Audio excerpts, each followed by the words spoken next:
all my exes white. What about yours? Yeah, actually, all my like serious relationships have been.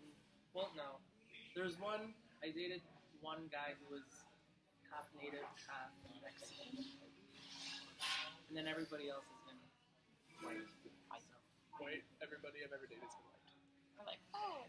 I think at first, I mean, one of the first conversations we had, I was like, I've never been attracted to an Asian guy before. So Actually, he I said mean, that. as bad as that sounds, I think. Well, and in the gay culture, like in gay culture, there's a lot of stereotypes about race, right? Like it's like people always say like no Asians or no blacks or like that's like a really common thing in the gay community to like set yourself up with somebody who's either the same race or white.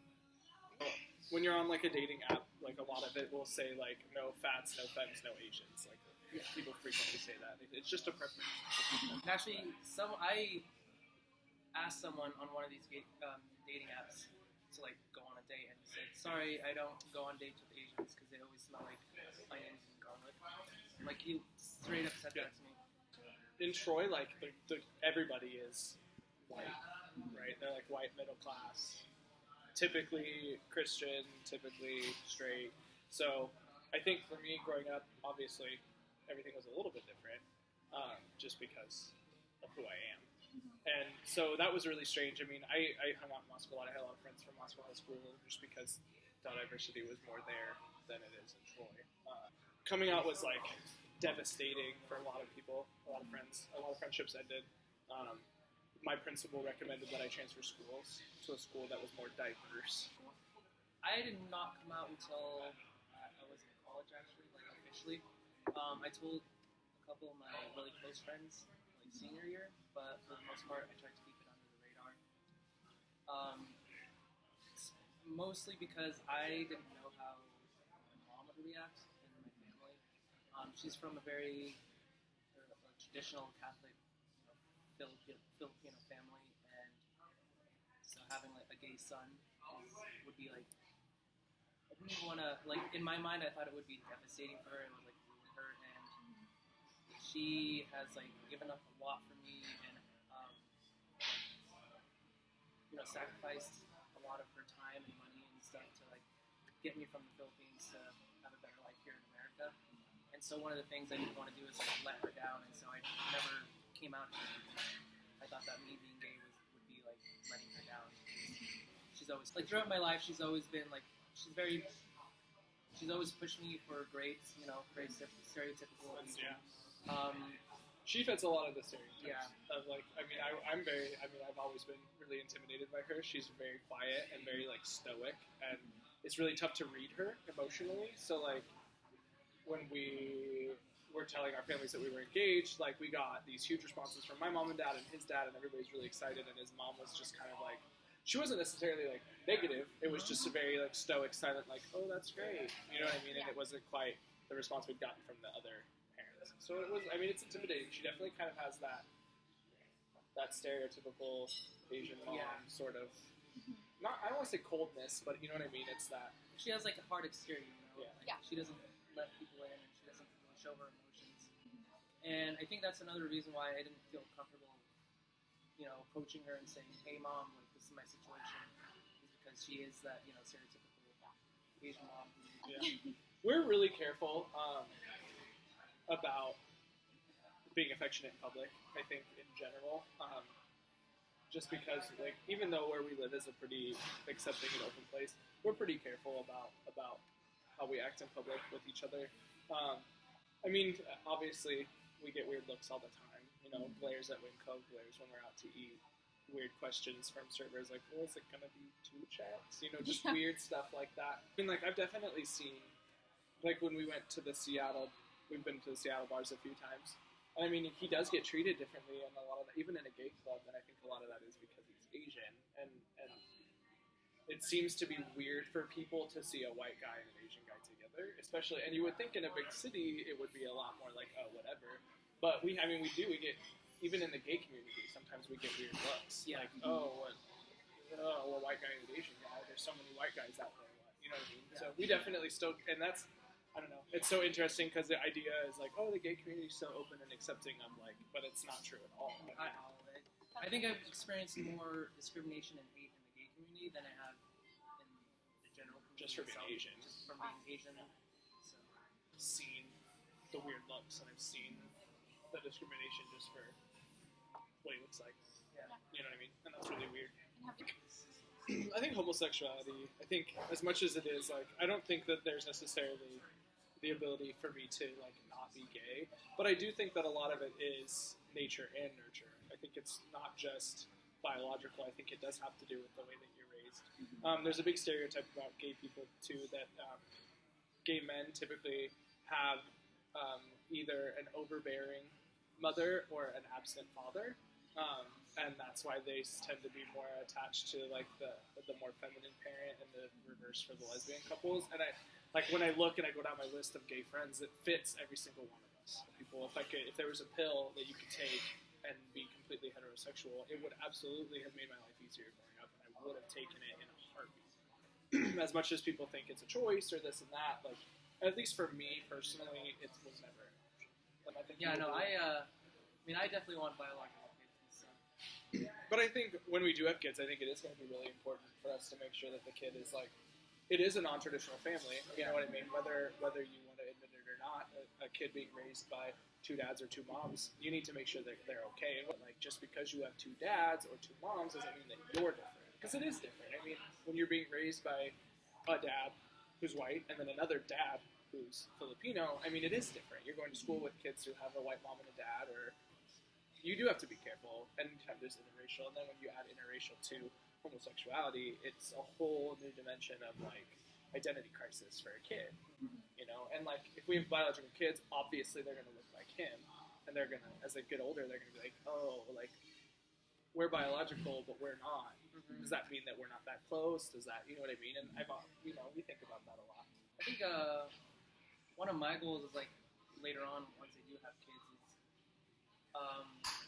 to not have those stereotypical attributes that Asian parents might have. So, like, I still want to be, stern, and, all that. But at the same time, I also want my kids to be able to come up to me and say, I'm gay or I'm this, and not feel like it's going to be judged or ridiculed.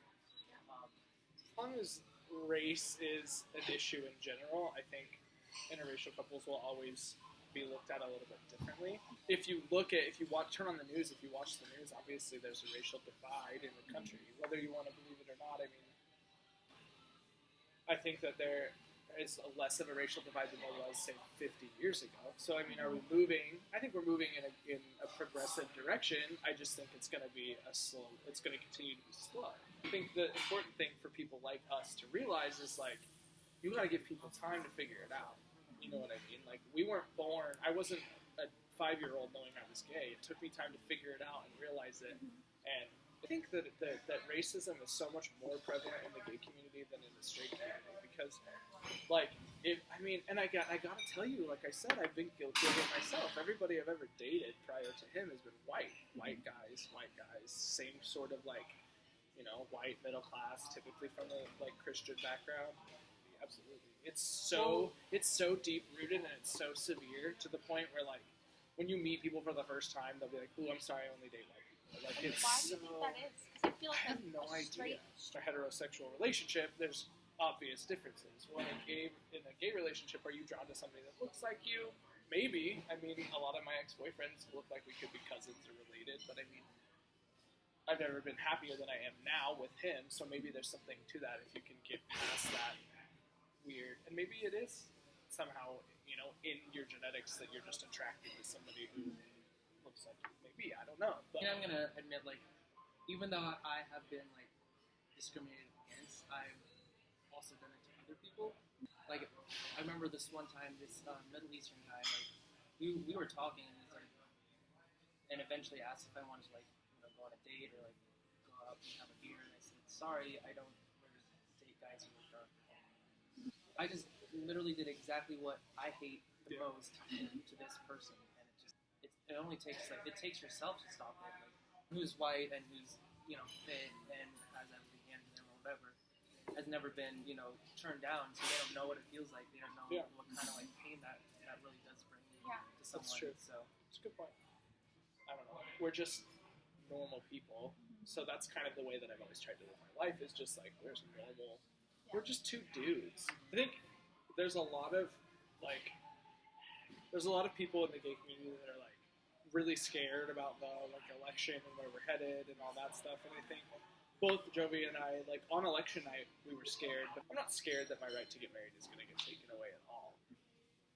Yeah, it's scary, sure, because the election didn't turn out the way that you wanted, but I don't know. For me, we're not scared. I think we're both confident that like we're going to be fine. Yeah. You know what I mean? And so you guys got engaged the night after. yeah, We did, yeah. So it was actually that confidence that like kind of pushed us to be, I don't know, a light for other people. Yeah. That we gotta like show people that it's still worth fighting for. Well- Nothing's not gonna change like right away. And we talked about it, we decided to post the video on Twitter, just to kind of put it out there. The tweet with the video now it's been favorited almost 12,000 times, and it's been retweeted almost 6,000 times, and I personally have received probably close to 400 either replies or the messages on Twitter. And I'd say out of the 400, I would say probably 375 of them were really positive. For us, it's not about, like, oh, look at us. It's about showing, maybe some 15-year-old kid on Twitter saw that and now he's like, okay, everything's going to be okay. And that's So I think that was a big point for us posting it on social media, was saying, you're completely normal and you can live a normal life and be normal. And you don't need to hide. You don't need to go back in the closet. Just be yourself. if we helped out of those 400,000 people who saw it, like if we helped 10, if not one person stop themselves from like hurting themselves or killing themselves, and like that's the goal that we accomplished that. And it's not just white people. I mean, like, I think it's if you walk around a college campus, you know what I mean? Like the groups Asians clump are all up, hanging out. Yeah. The Latinos are all hanging out. It's like Black that one people are all scene. hanging out. Like it's like that's that one the thing. scene in Mean Girls. Like It yeah, is. It really you have like the is. Asians over here, you have the Mexicans over here, and then you have your typical white girls over here, and you have your jocks over here. Like You turn on TV, you watch your favorite show, and like that stuff is all there. It's all, you know what I mean? And I think until we can stop seeing things in a color scheme, I don't know that you just have to keep doing it. It's an case by case thing. I mean, if we look back when we're in our 80s and we say like, oh, those 10 people now view the gay community a little bit differently because they knew us, then that's all you can do. And if every gay person has those 10 people, then the world will change eventually. Yes. Does Jovi suck at driving? Yes. I actually tease him about that a lot. It's like a joke in the stereotype, like, oh, driving like an Asian again. And he laughs, but it's not I so much also I'm a make bad it. driver. I'm just kind of a crazy driver, and I'll admit to it. Like I'm kind of a crazy driver. I could probably slow down, but